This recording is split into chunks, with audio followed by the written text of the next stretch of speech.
Okay. So welcome everyone to this week's Scary Sundays to Boundless Mondays call. I have lots and lots of amazing questions. In fact, they're all quite different, but they all have a similar vein running through them, which is interesting because it tells me that this is what you guys really need to know. So that's really, really helpful. So Minerva's with us today. So I'm going to start with your question, Minerva. So let me share my screen and we can have a look at your chart and have a look at your question. Can you see that okay? Yes. Yep, perfect. So here you are. Okay, so here's your chart. Does that look familiar? Let me just check before we go any further. Yes. Yep, that's you. Perfect. All right, so the question that you asked me was about the shadow of your unconscious Jupiter. So Yes. that's something that we've been talking about a lot this week because it's something that I posted. I put a post on Instagram and I got a lot of feedback from it because it really is one of the places, particularly when we're starting a business, that is really useful for us to kind of focus on and really understand what those money blocks might be. So looking at your gate 14, the shadow, so your unconscious Jupiter is over here. Let me just make this bigger. So just over here on the left-hand side, so about 2/3 down, it's on your unconscious, an unconscious gate for you. So this is also known as the culture gate in Gene Keys.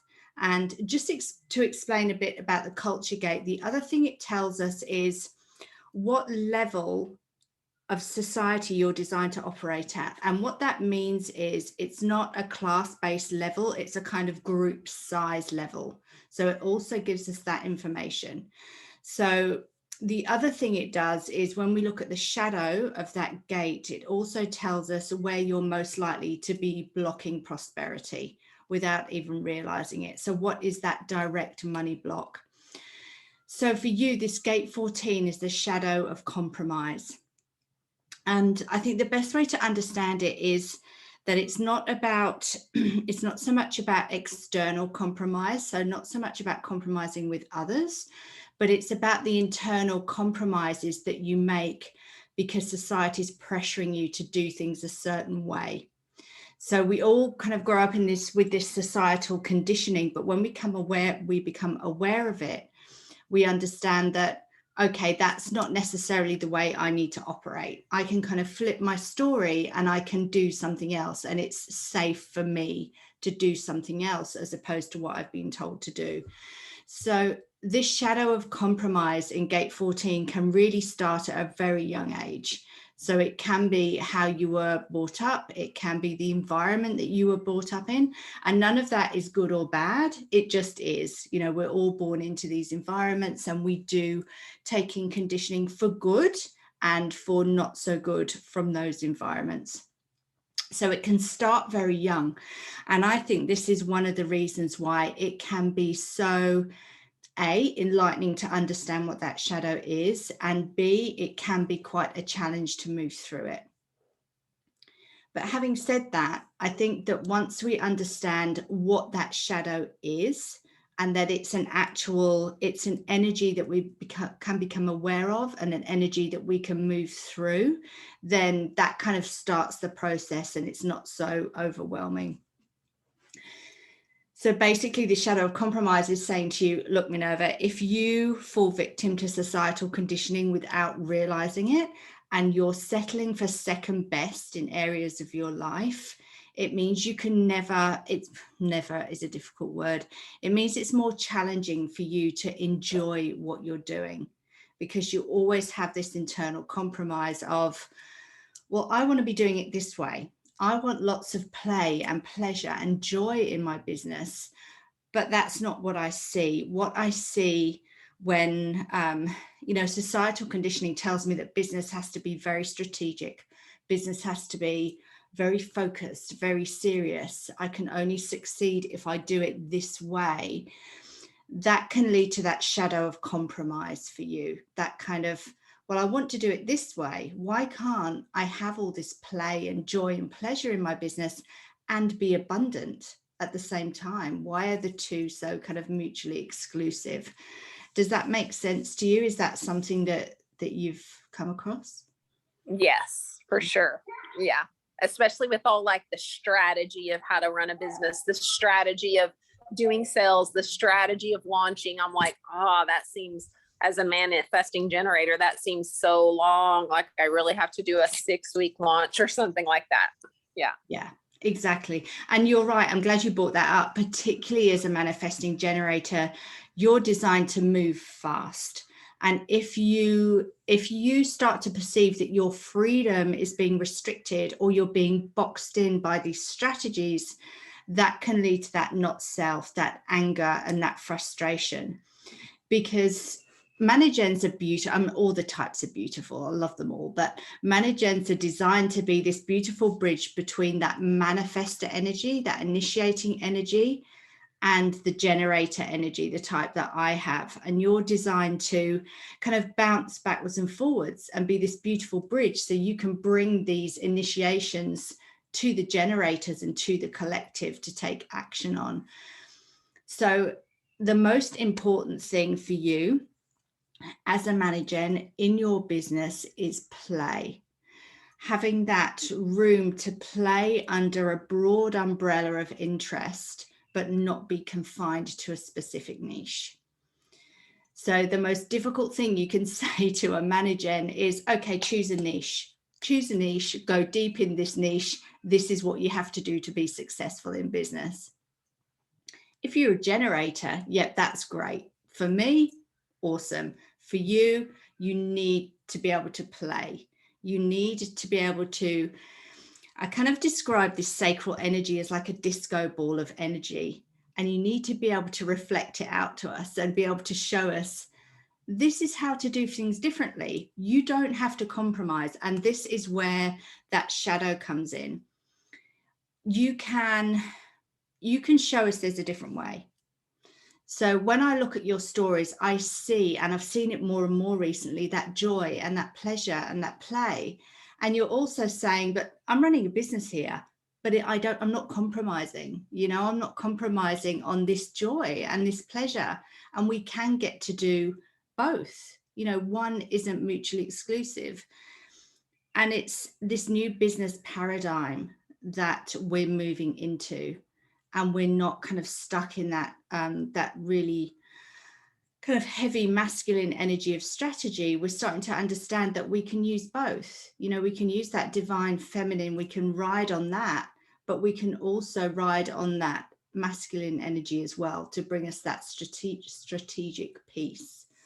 And I'm really intentional about that when I talk about these energies, because we need the balance, we need the masculine, and we need the feminine. One doesn't exist without the other. So, but yeah, you can see it in your face, like the joy and pleasure that's what you're all about.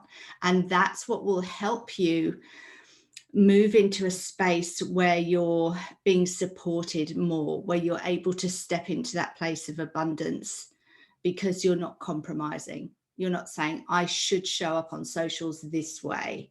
And I have to give you my top 10 tips for business. That's not you at all. You are just like, get the music on, dance, play, have fun. And it's like, if you want to get on board with me, get on board. Like, this is the Minerva train. This is where it's going. I'd love you to get on board. And that's going to help you attract the clients that you're supposed to work with. If somebody watches your stories and they kind of go, oh, that's not me, that's great. The no's are as good as the yeses. But anyone that's attracted to that kind of manage and play, have fun, but let's do business, let's do this thing type of energy, that's your client. So that's, yeah. And I find like, because I just discovered that like this week and doing the Gene Keys, and like your post, stimulated that. And I was thinking, because, one of my business coaches who I respect a lot, she's like, if you want to appeal to the affluent person, you need to change. She wasn't talking to me. She was just generally speaking, like your message has to change. And I was like, but that doesn't feel good to me because and then I was like, play, I really get to play. That's so freeing. And it just was like, well, I'm just going to do that then, because this is what my gene keys say and my, my human design. So I was just like, I'm going to go with that. And it has felt so much better, Love that. I love that. And I can see it in your stories when I watch them, this kind of glow and this pleasure to be on there and to be talking about how you can help people really comes through. I love that. Oh, you're frozen. You still there?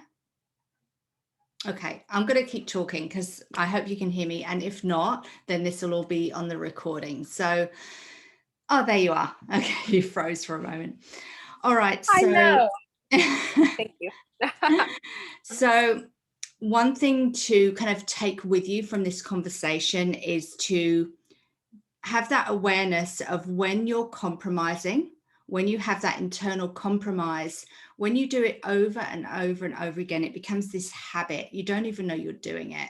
It's like, I need to show up on social, so I'm going to show up this way. This is kind of the energy that I'm in.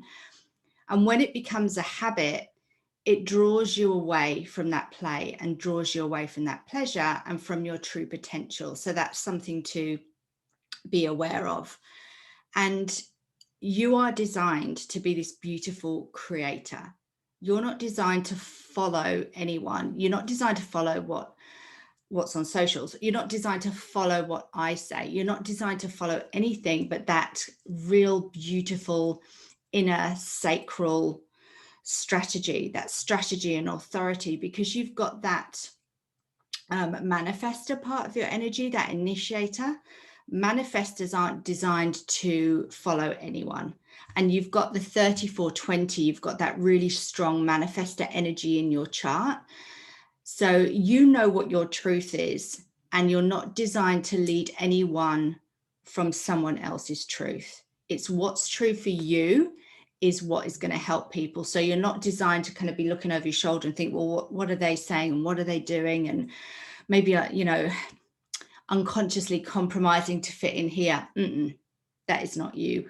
The energy that you've been showing up on socials the last few days, that's what we need. It makes me happy. Like when I see your stories, I'm like, yes, Minerva's popping, like she's got it. It's just awesome. It's just a beautiful energy to be wrapped in. So, and this happens so often, this shadow of compromise, you see it everywhere. And it's this messaging that keeps us as a collective almost controlled. It's like, this is how you will fit into the system. This is how you will do things. And it has a lot of people kind of giving up and thinking, well, I can't follow my dreams. I can't have a business and be joyous. Like I can't have a business that's full of fun and pleasure and it be prosperous. But it can. It absolutely can. And you have this incredible, completely open ajna. So you have the ability to choose your belief. It doesn't matter what is in the ether around you. This incredible open energy here, it's like taking all the beliefs about business and you're looking at it from all the different angles, kind of in a bit of a detached way. You're going, okay, well, that's going to work for me, but that's not going to work for me. This is going to work for me. So that's the beauty of these open areas. They really allow you to, your open head center allows you to see all the ideas, and your open ajna allows you to choose your truth and choose what your perspective is. And it also helps you appreciate all these different belief systems and these different ways of looking at spirituality and religion and all these different kind of modalities.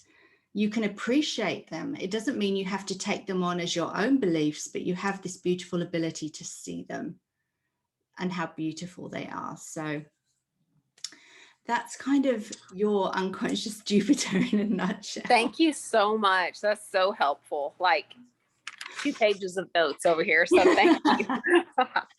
My pleasure. Have you got any more questions about that unconscious Jupiter? No, no, I feel good about it, and I understand it, and I understand. I mean, just knowing that play is part of my design is Mm. just like it really opened something up in me. Like it really was like, oh, I can play. I don't have to be the serious Minerva that I've always been. I was like, well, it's in my design. So it gave me the freedom, which is what I love. I love Just gave that. me the freedom to be what I knew was in me, but I was like, no, I'm the serious one. I'm the teacher. I'm the. So it's been really fun to do my stories. I love that. I love watching them.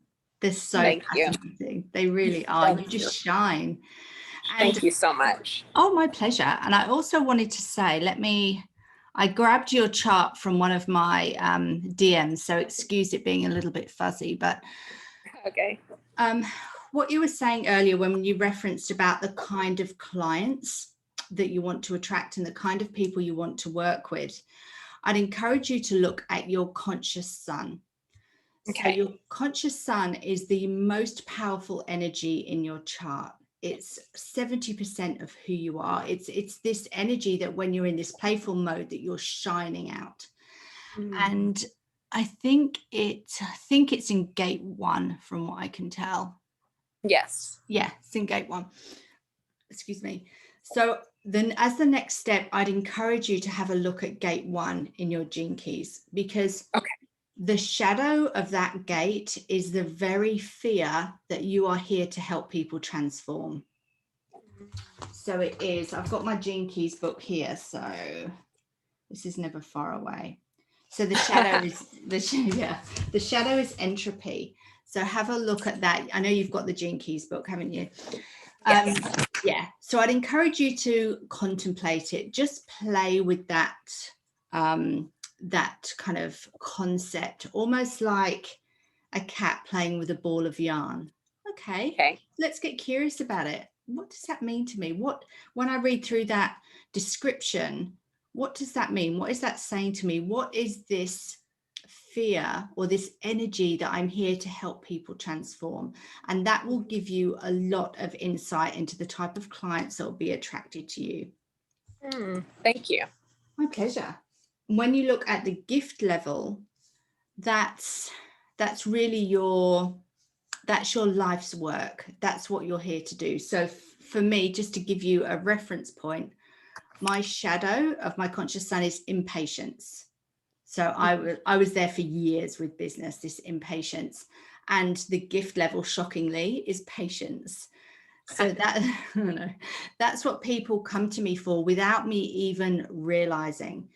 And when you're expressing the gift level of your conscious sun, this freshness for you, this playfulness, this freshness, bringing something new to business, a new way to do it, a new way to look at it, your soul aligned clients along your fractal lines are attracted to you. So it's not even a case of you having to say, okay, well, who do I want to work with? Who am I going to attract?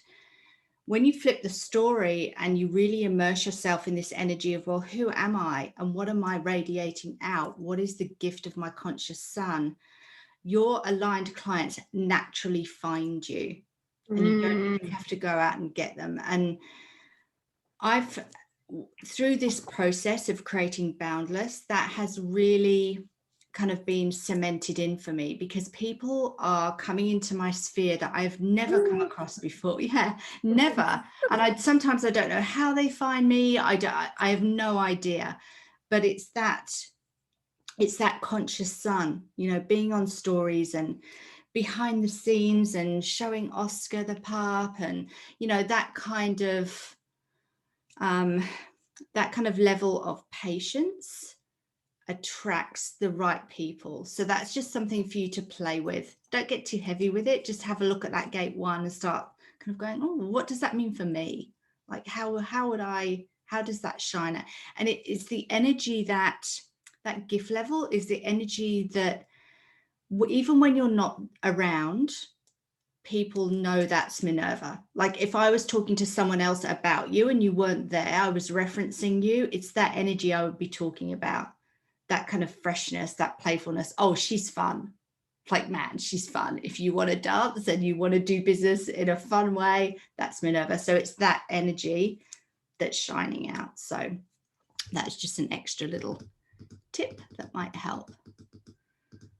Okay, so I also had, another couple of questions about unconscious Jupiters, which I'm going to go through.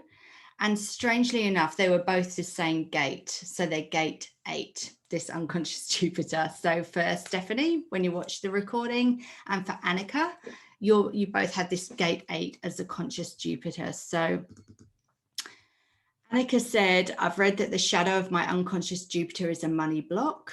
And seeing as it's gate 8, I would agree. Can you explain this gate? How do I get out of mediocrity? This is a really interesting question from Annika. I feel like I need the money first in order to change. I don't see how I can do it the other way around. And that's a really common question. Well, how can I feel safe enough to start this business, or safe enough to show up on socials the way I want to, without having this security first, without having the abundance show up first? So I've just had a kind of deep dive into Annika's chart to help her with this. So her gate 8, so Annika, I'm talking to you when you watch the replay. This shadow of mediocrity in gate 8, it's quite similar to Minerva's in a way, because it's this suppression of free thinking. Society is saying to you, in order to fit in, you have to do it a certain way, and you have to think like this, because anything outside of the norm threatens the balance. And free thinkers aren't encouraged. It's more stay in your box, stay there, be part of the system, work in corporate, because that's where you're kind of part of this big machine. So this free thinking really isn't encouraged. This shadow of, very often in corporate, and my experience is, we're not really encouraged to excel. We're encouraged to stay where we are and just get our job done. It's not about kind of moving up, it's stay there and do your job. And this shadow of mediocrity can block creativity. And when it blocks creativity, because you don't have this kind of room to be this free thinker, it blocks your abundance. So that's how that shadow of mediocrity can really block that prosperity. So for you, Annika, the gift level of that is style. So how do you step out of this shadow of mediocrity into this gift of style?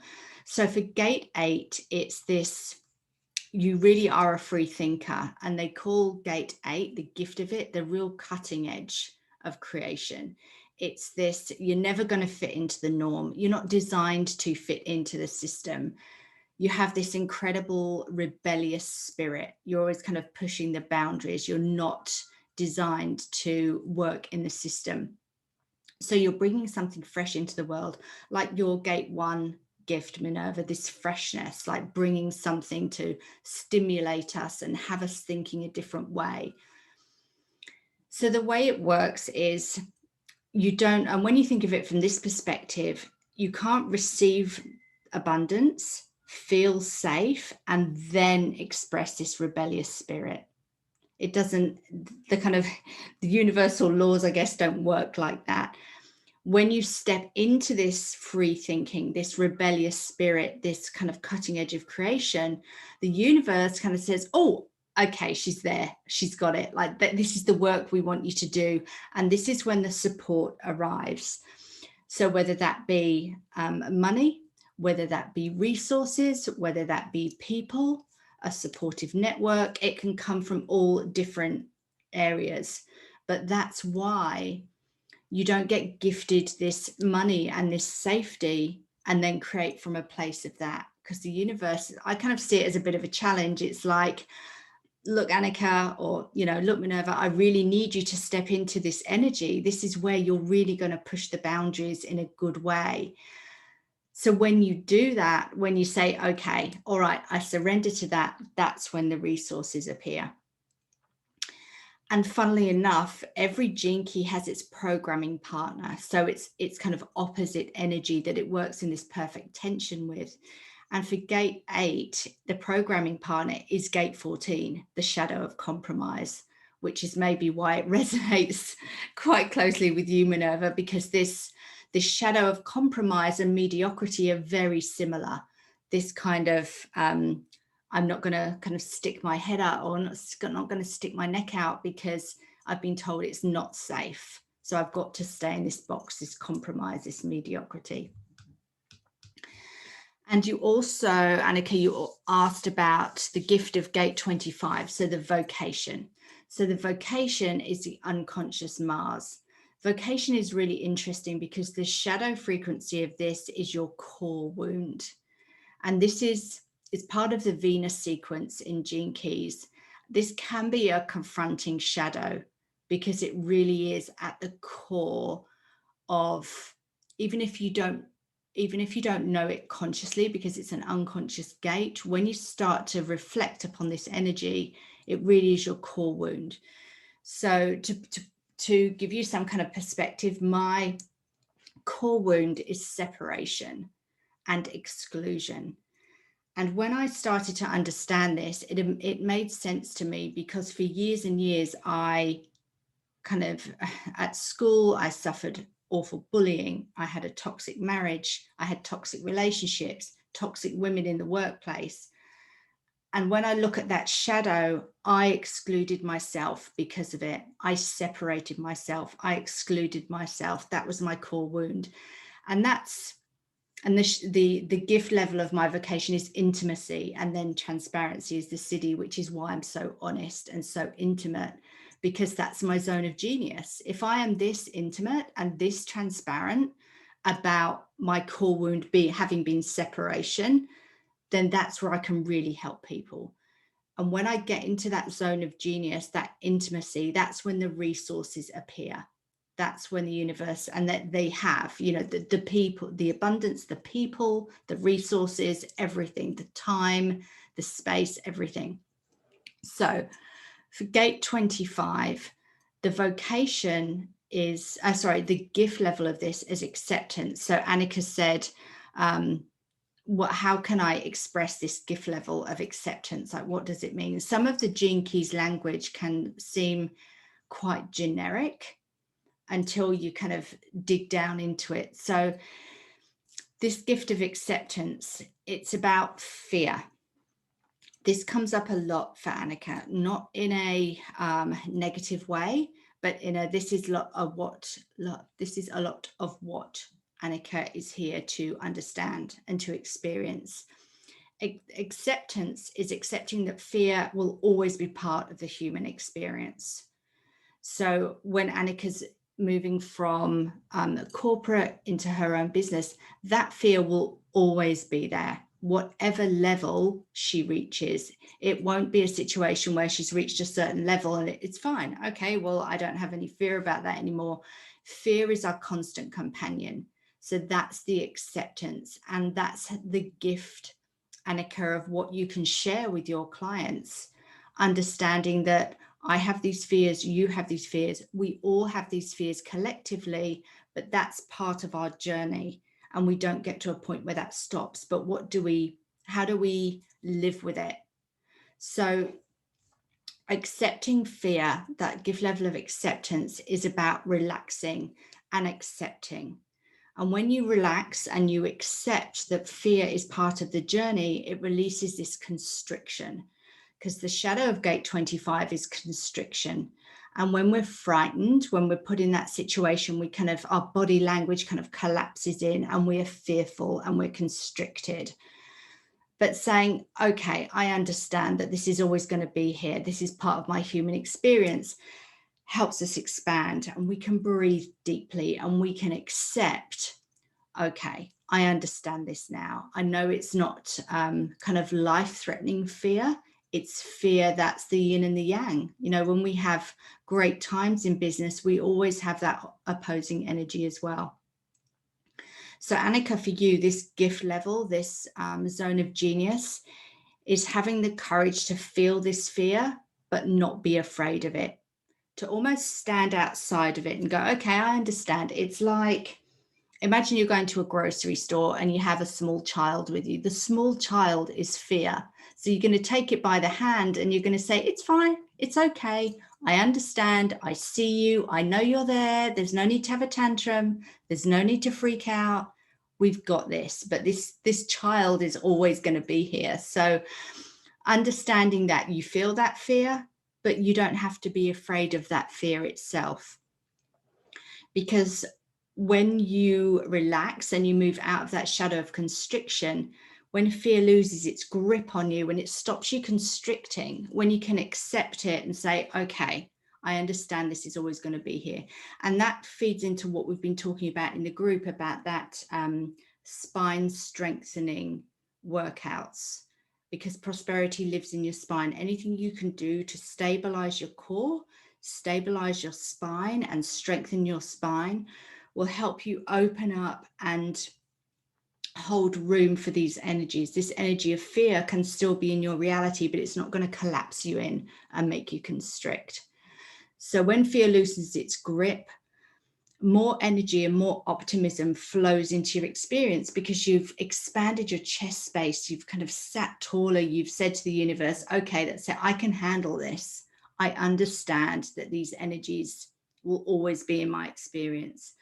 So as your acceptance deepens, as you move further and further into that gift, you can escape that constriction.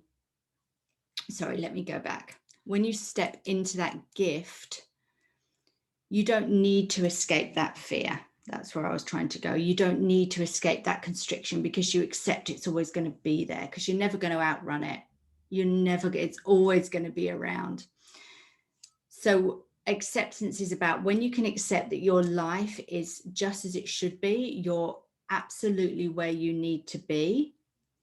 That's when your core wound won't be affecting you so much anymore. You understand it, but you've transcended it. So you're able to help people. That's your zone of genius. We can do business. We can leave our 9 to 5. We can be in any situation that we desire. Fear is always going to be this small child, but it's good. We've got it. It's fine. It's always going to be here. And bringing back that lightness to it, that kind of playful energy to it.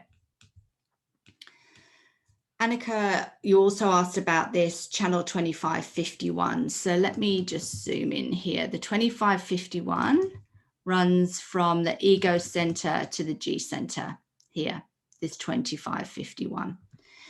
And this is the channel of, it's gate 51 is the gate of shock. And actually boundless, its conscious sun is 51, this gate of shock. And shock is being shocked from one level of being into another. Gate 25 is this love of spirit. So it's being shocked from one level of spirituality into another. And we kind of, being shocked into something always has a negative connotation, but it doesn't have to be like that. Sometimes we need to be shocked from one level into another. It happens when we leave our jobs. You know, when I left my job and moved into this business, you are shocked from one level into another. And sometimes those are the jumps that you have to make. So yeah, the 2551, let's briefly dig a little deeper into this. So this is an initiating energy. So Annika, you don't have to seek out the shock. It will find you, because it's a projected channel. It comes to you, it will find you, and it shocks you into this next level. So the shock of awakening from one level of being into another. And I love this description. This part of your chart is a bridge between the material world and the spiritual world. So the material world of our ego center into the spiritual world of our G center. But girl, you know exactly where you're headed. Fear or no fear, you know where you're headed. But this fear comes in from these shadows, the shadow of this mediocrity. Is it mediocrity? Yeah, the shadow of mediocrity. But we've talked about fear before. So you know where you're headed. So one thing to look at, where you've asked this question about fear, simply leaping feels terrifying. Let's focus on your spleen. You have this defined or colored in spleen. And the defined spleen, when it's out of alignment, maybe you're subject to conditioning, so external conditioning. If it's out of alignment, excuse me, I need a sip of coffee. If it's out of alignment, It can mean you're disconnected from your intuition and your inner knowing. So the spleen is our center of intuition.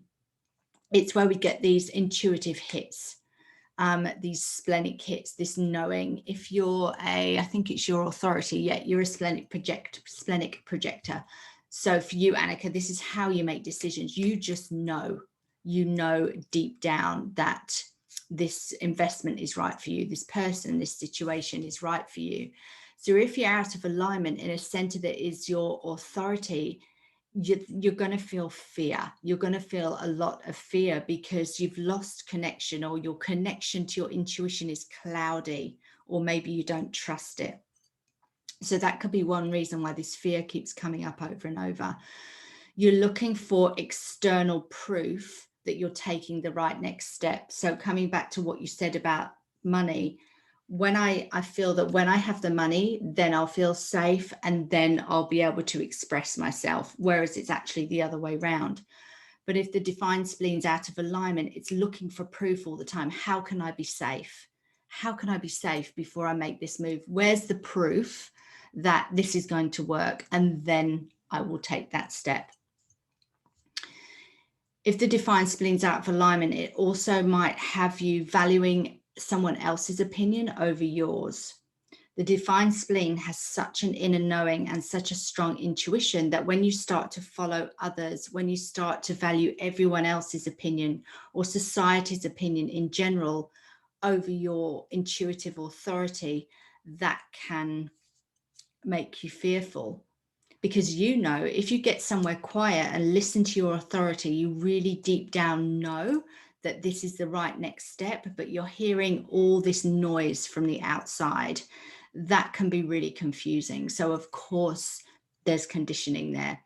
And like I said before, conditioning doesn't necessarily have to be negative. Conditioning can be positive. It has a lot of good outcomes in society, but when it's stopping you, when it's putting you in this shadow of mediocrity, suppressing you in order for you to fit in, I have to fit in so I'm safe. It comes back to that spleen. The spleen is about safety, about physical survival.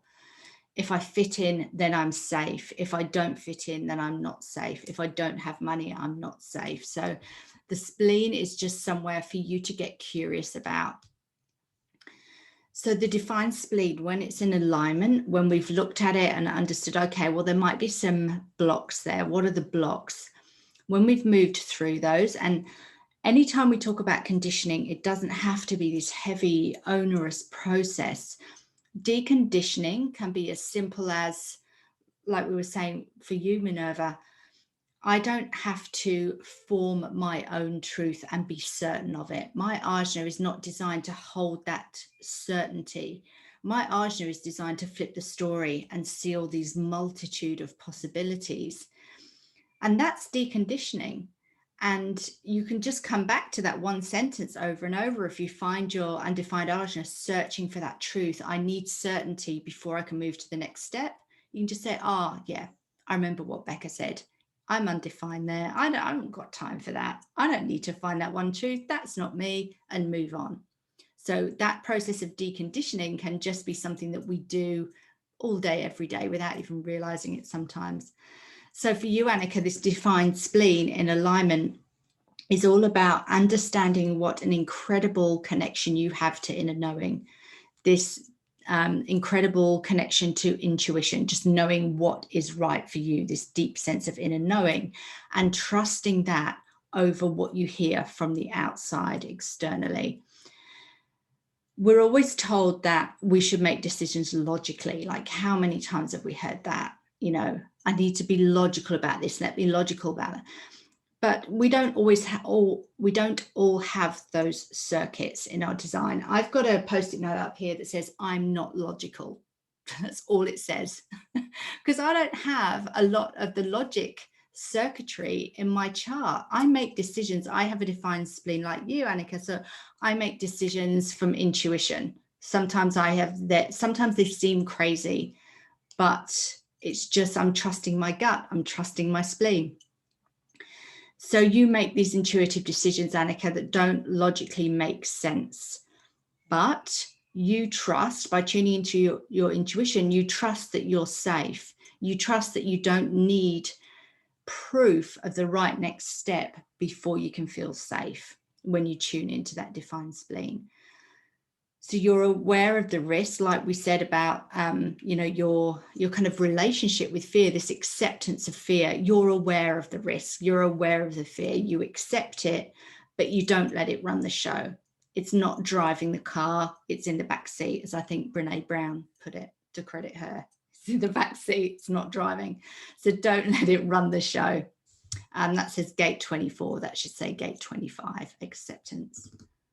Let's change that before it really annoys me. There we are. So your gift, remember, your vocation is being able to manage that fear and navigate it using your intuition, using your defined spleen.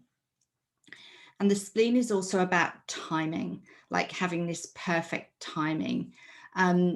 The spleen is like, the way it was explained to me, the spleen is designed, it reacts quickly and normally only once. So if we're in the woods and we're faced with a bear appears on the path in front of us, your spleen will shoot once and say, get out of there, run. I know you shouldn't always run where bears are concerned, but I live in Australia, so we don't have bears, so I have no idea. Koalas aren't that scary. But you get the picture, like it speaks once and it speaks quickly, and it's all about the timing, having the timing to keep you safe. So Annika, trust that you have this perfect timing. You know when things should happen, and you know when to let go of things that aren't serving you anymore. And that's something for you, Minerva, as well. For a manifesting generator, knowing when to let go of things is really important. Some managens it can be difficult to let go of things because the generator side of you might still be lit up by it. It's like, yeah, but I still want to do that. That's still really fun. But the manifestor side of you works in these beautiful cycles of initiation and rest, initiation and rest. And if you're not letting go of things that really aren't serving you anymore, that cycle is hard to keep going. It's hard to initiate and rest in those cycles. So that's just something else for you beautiful managens to be aware of. Okay, and finally, Anna. Here we go. So Anna's asked a slightly different question, but one which kind of crosses over with Minerva's question from earlier. So Anna is a pure manifesting generator, or a sacral managen.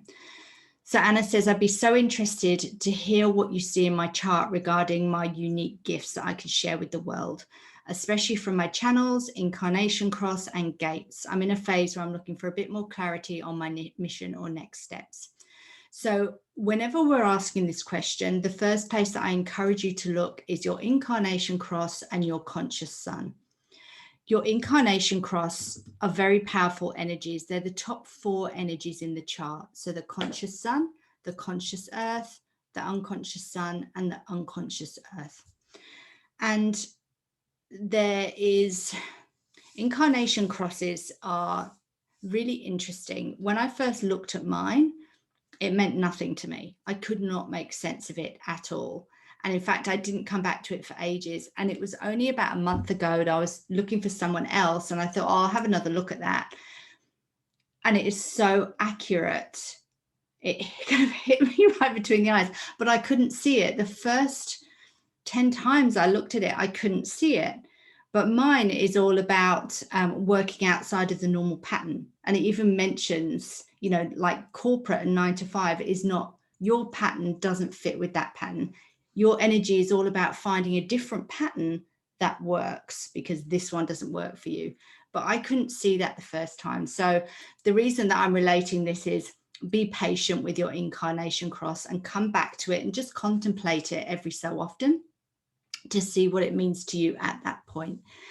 So let's have a look at your incarnation cross. So you're the right angle cross. So RAX is right angle cross of contagion 3. So we can go to this amazing website, loveyourhumandesign.com, and we can search for this incarnation cross. If you're doing this, don't use this search box here because it doesn't work very well. So just do Control F or Command F and search for contagion.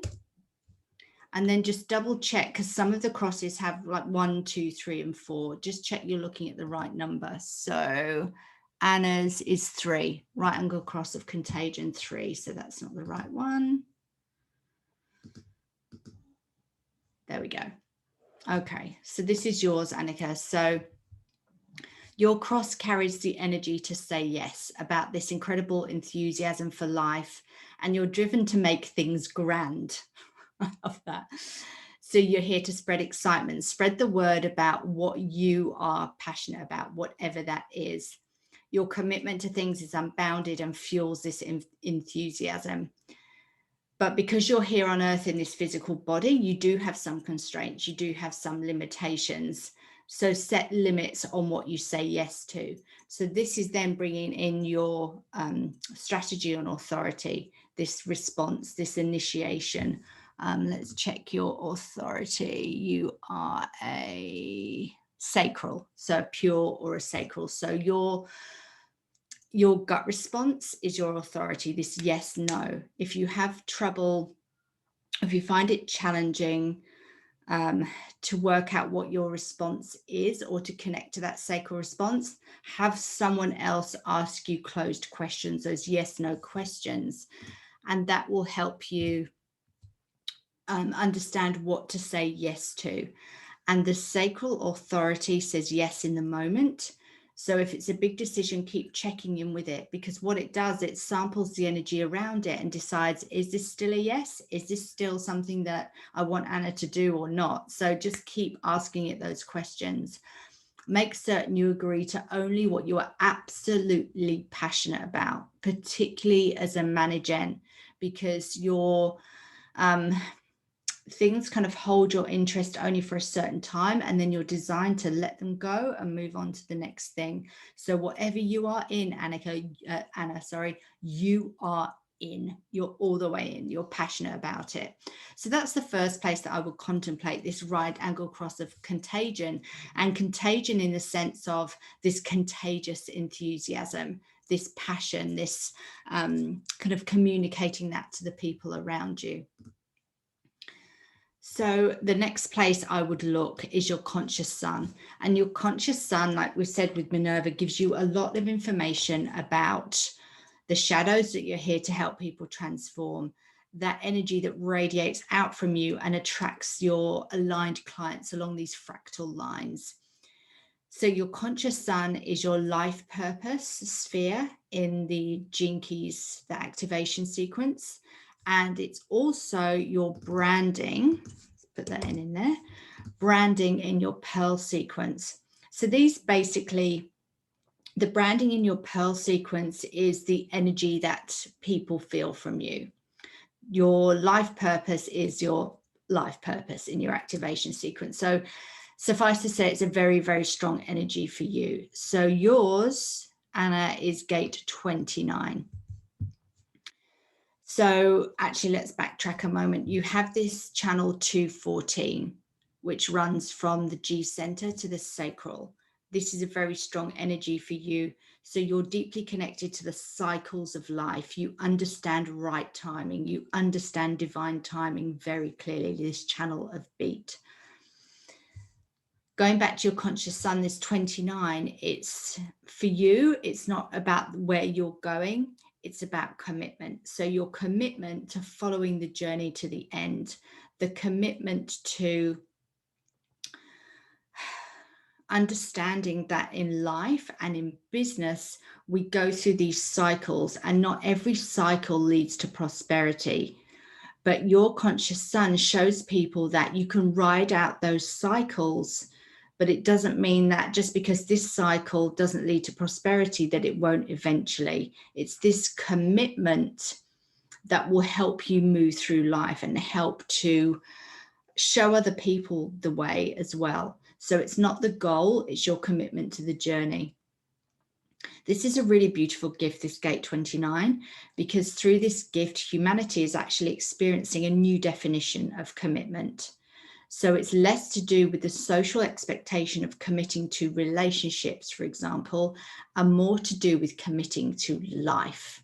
And it's very deeply connected to the way that humanity is going to start viewing things like relationships and sexual orientation, and how we're committed to pushing the boundaries. And it's not always going to be what it was, but our commitment is to understanding that this new way of being is coming through. I'm not I'm trying to express this, and it's such a big energy to express. So I want to find the right words. I have gate 23 in my throat center. So I have this urge to express things very simply. And when I get too complex, then I stutter and my words don't come out as fluidly. So that's what you're seeing right now, is me trying to tune into gate 23. So this commitment is about committing to life in all of its forms. That's where I was trying to get to, and understanding that life and humanity are changing. We're moving into this new paradigm, committing to life regardless. That's where I was trying to get to. So for you, Anna, the real commitment is tuning into your own inner guidance, this channel 214, this understanding divine timing, divine rhythms.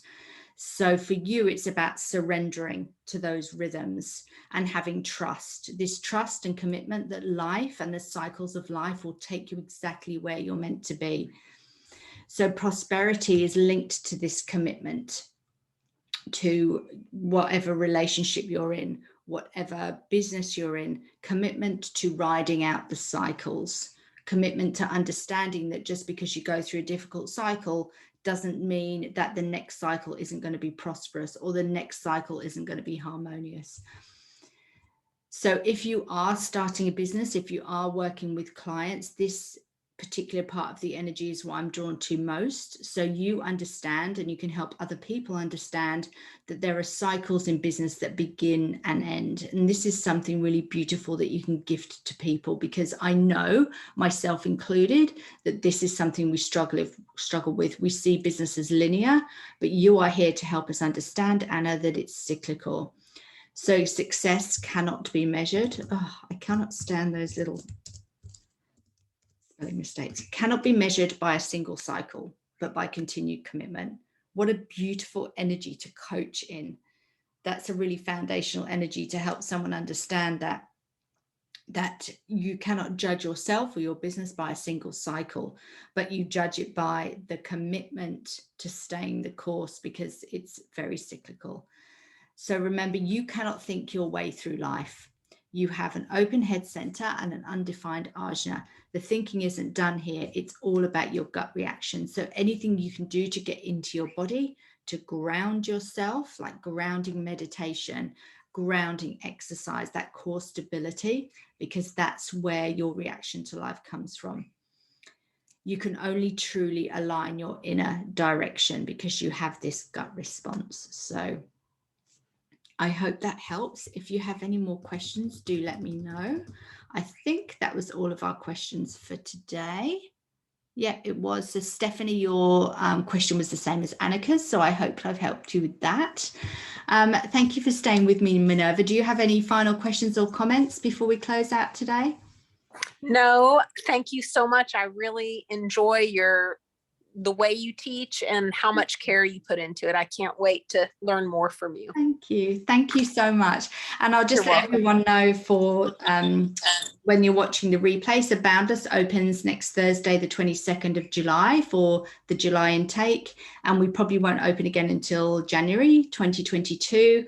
And if you're on the wait list, you will get that link to the cart 8 hours before everybody else. So just keep an eye out for that. So if you're in the pop-up group and you want to be on the wait list, but you're not, there's a link in the left-hand side that you can use to get in there. So thank you so much for being with me, Minerva. It was wonderful to meet you finally and to see your face and feel your beautiful energy, and keep playing on socials. Thank you so much. Have a good night. You too. Bye. Bye-bye.